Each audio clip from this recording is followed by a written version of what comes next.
నమస్తే అండి. Welcome to my channel. నేను మీ ప్రియ. పిల్లల భవిష్యత్తు గురించి ప్రతి తల్లి, తండ్రి కూడా నిరంతరం ఆలోచిస్తూ ఉంటారండి. మా పిల్లలు సరిగ్గా చదవడం లేదు, రేపటి రోజున వాళ్ళ భవిష్యత్తు ఎలా ఉంటుందో అని.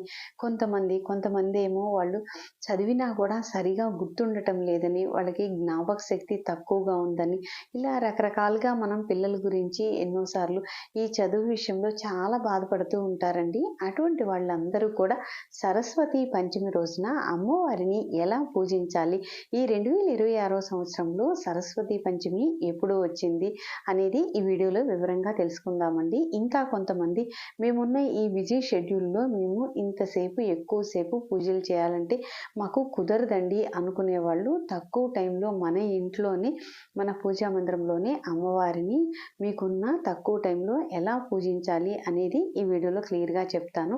అంతకన్నా ముందు ఈ 2026 సంవత్సరంలో మనకి సరస్వతి పంచమి ఎప్పుడు వచ్చింది అంటే మాఘమాసంలో శుక్లపక్షంలో వచ్చే పంచమి తిథి నాడు సరస్వతీదేవి ఆవిర్భవించారు. ఈ 2026 సంవత్సరంలో సరస్వతి పంచమి జనవరి 23 శుక్రవారం రోజు వచ్చిందండి. మరి ఆ రోజున అమ్మవారిని ఏ నైవేద్యాలు సమర్పించాలి, ఏ పుష్పాలు సమర్పించాలి, అలాగే ఏ మంత్రం చదవాలి అనేది ఈ వీడియోలో వివరంగా చెప్తానండి. వీడియో లెంత్ ఎక్కువ అనిపిస్తే మీరు ఫాస్ట్ ఫార్వర్డ్లో పెట్టుకొని చూడండి, ఎక్కడ కూడా స్కిప్ చేయకుండా చూడండి. ఎందుకంటే నేను ఇక్కడ స్క్రోలింగ్ ఇస్తానన్నమాట. వీడియోలో ఏ మంత్రం చదువుకోవాలి అమ్మవారికి అనేది మళ్ళీ అది మిస్ అవుతారు కదా, అందుకని చెప్పేసి వీడియోలోకి వెళ్ళిపోదామండి. మనం ఈ శుక్రవారం రోజు అనగా జనవరి 23వ తారీఖు శుక్రవారము పంచమి తిథి అండి.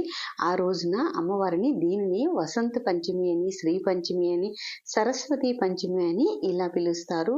ఆ రోజున తెల్లవారుజామునే మీరు పూజా మందిరంలో అయినా ఈ పూజ చేసుకోవచ్చు, లేదా మనం సపరేట్గా పీఠం ఏర్పాటు చేసుకొని కూడా చేసుకోవచ్చండి అమ్మవారికి ఈ పూజ అనేది.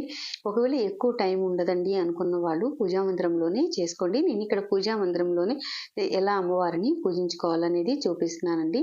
మన ఇంట్లో అందరి ఇళ్ళలో కూడా సరస్వతీదేవి ఫోటో ఉంటుందండి. ఒకవేళ కొంతమంది దగ్గర ప్రతిమ కూడా ఉంటుంది. ప్రతిమ ఉన్న వాళ్ళైతే ఆ రోజు అమ్మవారికి చక్కగా ఆవు పాలతోటి అభిషేకం చేస్తే చాలా మంచిదండి. ఒకవేళ మా ఇంట్లో ప్రతిమ లేదండి, మా ఇంట్లో ఫోటో మాత్రమే ఉంది అనుకున్న వాళ్ళు ఫోటోకైనా మనం పూజ చేసుకోవచ్చండి. కాకపోతే ఏంటంటే అభిషేకం చేయడానికి కుదరదు. ప్రతిమ లేదండి, మా ఫోటో ఉంది, అభిషేకం ఎలా చేయాలి అంటే ఒక పసుపు ముద్ద చేసుకొని అలా కూడా కొంచెం పుష్పంతో అవన్నీ కూడా పోయకుండా అలాగే కొంచెం అలా చల్లొచ్చండి. అలా కూడా చేసుకోవచ్చు. లేదండి మేము అలా చేసుకోలేము అనుకున్న వాళ్ళు మామూలుగా మనం ఫోటోకైనా చేసుకోవచ్చండి. ఒకవేళ కొంతమంది మా ఇంట్లో ఫోటో లేదండి, సరస్వతీదేవి ఫోటో లేదు అనుకునే వాళ్ళు విఘ్నేశ్వరుడు, సరస్వతీదేవి, ఇలా లక్ష్మీదేవి కలిసిన ఫోటో కూడా ఉంటుంది కదండి, అది ఉన్నా కూడా అలా కూడా ఆ ఫోటోకైనా కూడా మీరు పూజ చేసుకోవచ్చు అనమాట. ఆ రోజున తెల్లవారుజామునే మనం తలస్నానం చేయాలండి. తలస్నానం చేసి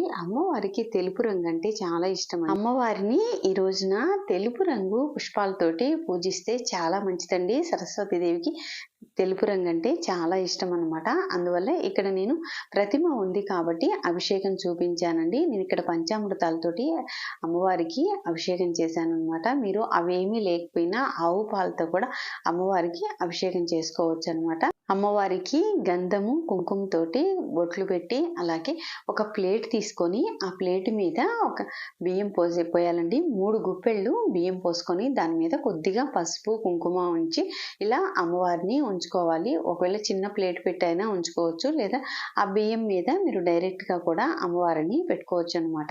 ఇంకా తెల్లని పుష్పాలంటే అమ్మవారికి ఈ రోజున చాలా ఇష్టం కదండి సరస్వతీదేవికి. అందువల్ల మీరు పూజ చేసుకునేటప్పుడు ఈ తెల్లని పుష్పాలతోటి అమ్మవారిని పూజించండి. ఇలా తెల్లని పుష్పాలతోటి అమ్మవారికి అందంగా అలంకరించి మనం పూజా మందిరంలోనే పూజ చేస్తున్నాం కాబట్టి ముందుగా మనం విఘ్నేశ్వరునికి కూడా పూజ చేసుకున్న తర్వాత మనం ఏ పూజ చేసుకున్నా తొలుత మనం విఘ్నేశ్వరుని పూజ అనేది చేసుకుంటాం కదండి. వినాయకుడిని కూడా పూజించుకొని ఒకవేళ సపరేట్గా పీఠం ఏర్పాటు చేసుకున్న వాళ్ళు అయినట్లయితే మీరు పసుపుతోటైనా గణపతిని చేసుకొని విఘ్నేశ్వరునికి షోడశోపచార పూజ చేసుకొని ధూపదీప నైవేద్యాలన్నీ సమర్పించిన తర్వాత ఇలా అమ్మవారికి పూజ చేసుకోవచ్చు. ఒకవేళ అలా కాదు మేము పూజా మందిరంలోనే చేసుకుంటాము అనుకున్న వాళ్ళు మన పూజా మందిరంలోనే విఘ్నేశ్వరుడు ప్రతిమ కానీ ఫోటో కానీ ఉంటుంది కదండి. ఆ ఫోటో ముందు మీరు పూజ చేసుకున్న తర్వాత ఇలా సరస్వతీదేవికి అమ్మవారికి తెల్లని పుష్పాలతోటి అలంకరించి ఇలా మనం ముందుగా దీపారాధన చేసుకోవాలండి. ఈ అమ్మవారి ఎదురుగా ఈరోజు మనం ఆవు నెయ్యితోటి దీపారాధన చేసుకుంటే చాలా మంచిదండి. ఇక్కడ నేను దీపారాధన కుందులకి ఇలా గంధము కుంకుమ బొట్లతోటి ముందుగానే పెడుతున్నాను అనమాట. అలాగే ఆవు నెయ్యితోటి అలాగే 9 ఒత్తులు వేసి దీపారాధనలో ఇలా మనం ఆవు నెయ్యి పోసుకున్న తర్వాత 9 ఒత్తులు వేసి వెలిగించండి. అమ్మవారి ప్రీత్యర్థం ఈ రోజున ఒకవేళ ఎవరైనా పిల్లలు కొంచెం పెద్ద పిల్లలు అయ్యి పూజ చేసే వాళ్ళైతే వాళ్ళతో చేయించండి. ఇంకా కొంతమంది హాస్టల్లో ఉన్నారండి పిల్లలు, మరి మేము చేయొచ్చా అంటే మీరు పేరెంట్స్గా మీరు చేయొచ్చండి. తల్లిదండ్రులు ఎవరైనా కూడా ఈ పూజ చేయొచ్చు హాస్టల్లో ఉంటే. కానీ పిల్లల నక్షత్రము పేరు ఇలా చెప్పుకొని ఆ పిల్లలు సరిగ్గా చదవడం లేదనో జ్ఞాపక శక్తి సరిగా లేదనో వాళ్ళ తరపు నుంచి మీరు ఈ మంత్రం అనేది చదువుకోవచ్చు. మామూలుగా మనం దూదితోటి ఎలా అంటే దీపారాధన ఒత్తులు తెల్లని ఒత్తులతోటి మనం దీపారాధన చేస్తాం కదండి. ఈ సరస్వతి పంచమి రోజున కూడా తెల్లని ఒత్తులతోనే మనం దీపారాధన అనేది చేయాలి. ఇలా ఇక్కడ నేను ఒక్కొక్క దానిలో 3 ఒత్తులు కలిపి ఒక ఒత్తిగా చేసి వేసాను అనమాట. మొత్తంగా 9 ఒత్తులు ఇలా వేసి దీపారాధన చేశాను. మనం ఈ దీపం దగ్గర కూడా కొద్దిగా పసుపు కుంకుమ గంధము అక్షంతలు వేసి పుష్పం పెట్టి నమస్కారం చేసుకోవాలి. మనం ఇప్పుడు అమ్మవారికి షోడశోపచార పూజ చేసుకోవాలండి. ముందుగా షోడశోపచార పూజ చేసుకొని ఇలా మనం అమ్మవారి అష్టోత్తరం చదువుకోవాలండి. ఈ అష్టోత్తరం చదువుకుంటూ మీరు తెల్లని పుష్పాలు ఉంటే ఏదైనా నందివర్ధనాలు కానీ లేక విరజాజులు కావచ్చు, ఇలా ఏవైనా కూడా తెల్లని పుష్పాలు తెల్ల చామంతులు ఇలా ఏవైనా కానీ తెల్లని పుష్పాలతోటి అమ్మవారి అష్టోత్తరం చదువుకోవాలండి.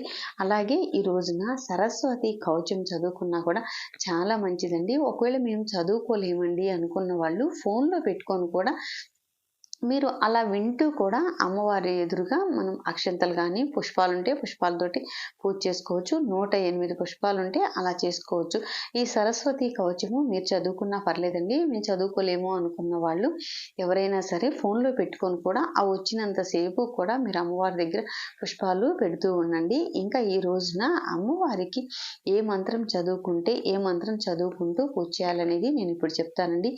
ఓం ఐం హ్రీం క్లీం సరస్వత్యై నమః అని 108 సార్లు ఈ మంత్రం చదువుకుంటూ ఉండండి. ఒకవేళ హాస్టల్లో పిల్లలు ఉన్నారండి అనుకున్న వాళ్ళు కూడా హాస్టల్లో పిల్లలకు కూడా ఈ మంత్రం మీరు ఇంట్లో ఇలా పూజ చేసుకొని మీరు మీ హాస్టల్లో పిల్లలకు కూడా ఈ రోజున ఈ మంత్రాన్ని వాళ్ళకి వీలైనంత ఎక్కువ సార్లు చదువుకోమని చెప్పండి. ఒకవేళ వాళ్ళ అవకాశాన్ని బట్టి 9 సార్లు 21 సార్లు ఒకవేళ ఇంకా బాగా టైం ఉంది అనుకుంటే 108 సార్లు చదువుకున్నా మంచిదండి. మనం ఈ పూజ చేసుకుంటూ ఇలా అక్షంతలు వేస్తూ ఈ మంత్రం చదువుకోండి. ఇంకా ఓం ఐం సరస్వత్యై నమః అని కూడా చదువుకోవచ్చండి. ఇలా సరస్వతీదేవి అష్టోత్తరం చదువుకోవచ్చు. సరస్వతీదేవి కవచం చదువుకుంటే ఇంకా చాలా చాలా మంచిదండి. ఇంకా పిల్లలు చదువుకునే వాళ్ళు ఇంటి దగ్గర ఉండి వాళ్ళు చదవగలరు కొంచెం పెద్ద పిల్లలే అనుకుంటే మాత్రం వాళ్ళతో కూడా చదివిస్తే చాలా మంచి ఫలితం అనేది కలుగుతుందండి. పిల్లలు హాస్టల్లో ఉన్న వాళ్ళైతే తల్లిదండ్రులు ఎవరైనా సరే ఈ పూజ అనేది ఈ విధంగా పూజ చేసి అమ్మవారికి ఈ రోజున పాయసాన్నము నైవేద్యంగా సమర్పించండి. ఒకవేళ పాయసాన్నము మేము చేయలేము అనుకున్న వాళ్ళు పాలైనా కూడా ఈ విధంగా అమ్మవారికి నైవేద్యంగా సమర్పించండి. అమ్మవారికి ఇలా పాయసాన్నం అంటే చాలా ఇష్టం అండి. పాయసాన్నము నైవేద్యంగా పెట్టి ఇంకా మనం హారతి ఇచ్చి నమస్కారం చేసుకోవాలండి. ఇక్కడ అమ్మవారి దగ్గర మనం అక్షంతలతోటి మనం అష్టోత్తరం చదువుకున్నాము. అలాగే సరస్వతి కవచం చదువుకుంటూ మనం ఈ అక్షంతలు అనేది వేసాం కదండి. ఈ అమ్మవారి పూజ అయిన తర్వాత ఈ అక్షంతలు అనేవి కొంచెం మనం తీసి పక్కన పెట్టుకోవాలండి. పక్కన పెట్టుకొని ఒక బౌల్లో పక్కన ఉంచుకొని డైలీ కూడా పిల్లలకి 2 అక్షంతలు వాళ్ళ శిరస్సు పైన వేస్తూ ఉంటే వాళ్ళకి క్రమేపీ వాళ్ళు చక్కగా చదువుకుంటారండి. ఈ విధంగా మనం అమ్మవారికి మనం అష్టోత్తరం చదువుకుంటూ కానీ సరస్వతి కవచం చదువుకుంటూ కానీ ఈ అక్షంతలతో పూజ చేశాం కదా, అందువల్ల ఈ అక్షంతలు అనేది పక్కన పెట్టుకొని రోజు కూడా పిల్లల శిరస్సు పైన 2 అక్షంతలు వేస్తే చాలా మంచిదండి. క్రమేపీ పిల్లలకి పరీక్షల్లో మార్క్ అనేది వస్తుందన్నమాట. వాళ్ళకి చదివింది గుర్తు కూడా ఉంటుందన్నమాట. అమ్మవారికి పూజ వీలైనంత వరకు తెల్లవారుజామునే చేసుకోవడానికి ప్రయత్నించండి. ఒకవేళ అంత ఎర్లీ మార్నింగ్ మాకు కుదరలేదండి అనుకున్న వాళ్ళు 9 గంటల లోపైనా చేసుకోవడానికి ప్రయత్నించండి. ఇంకా మాకు ఉదయం పూట అస్సలు కుదరదండి, మేము జాబ్ రీత్యా మేము ఎర్లీ మార్నింగ్ వెళ్తాము ఇట్లా అనుకునే వాళ్ళు ఎవరైనా ఈవినింగ్ కూడా 6-9 గంటల మధ్యలో చేసుకోవచ్చండి ఈ పూజ అనేది. వీలైతే పిల్లలతోటి సరస్వతి కవచము చదివించండి. వాళ్ళు స్కూల్ నుంచి వచ్చిన తర్వాత మనకి ఈ సరస్వతి కవచం చదివించి అమ్మవారి ఎదురుగా వాళ్ళతోనే ఇలా దీపాలు వెలిగించి అలా పూజ చేయించండి. ఇంకా చిన్న పిల్లలైనా లేదా హాస్టల్లో ఉన్న పిల్లలైనా కూడా పేరెంట్స్గా తల్లిదండ్రులు చేసి ఈ పూజ చేసి వాళ్ళకి అక్షింతలు ఉంచి హాస్టల్ నుంచి పిల్లలు వచ్చినప్పుడు వాళ్ళ శిరస్సు పైన అప్పుడు కూడా వేస్తే చాలా మంచిదండి. ఈ వీడియోలో ఏమన్నా డౌట్స్ ఉంటే కామెంట్ సెక్షన్లో కామెంట్ చేయండి. మన ఛానల్ ఫస్ట్ టైం చూసేవాళ్ళు ఛానల్ని సబ్స్క్రైబ్ చేసుకోవడం మర్చిపోవద్దు. వీడియోకి ఒక్క లైక్ ఇవ్వడం కూడా మర్చిపోవద్దండి. మీరు ఇచ్చే లైక్ వల్ల ఎక్కువ మందికి వీడియో అనేది రీచ్ అవుతుంది. Thanks for watching.